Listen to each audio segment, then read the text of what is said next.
చాలా రోజుల తర్వాత కాబోలి బఠానీ మసాలా కర్రీ అయితే చేశాను. టేస్ట్ అయితే మామూలుగా లేదు. ప్రాసెస్ చెప్పే ముందు ఇంకో విషయం కూడా మీతో చెప్దాం అనుకుంటున్నాను. ఒక 3 డేస్ బ్యాక్ ఒక న్యూస్ చూసాను. తమిళనాడులో ఒక ఎక్స్ ఆర్మీ అతను 4 కోట్ల ఆస్తిని వాళ్ళ ఇంటి దగ్గరలో ఉన్న అమ్మవారి హుండీలో వేసేసారంట.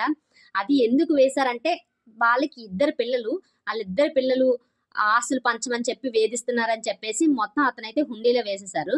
ఈ డెసిషన్ మీలో ఎంత మందికి కరెక్ట్ అనిపించింది అనేది చెప్పేసి కామెంట్ చేయండి. నా ఒపీనియన్ ఏంటంటే ఇలా ఏదైనా చేస్తే పిల్లలు సెట్ అవుతారేమో అనిపిస్తుంది.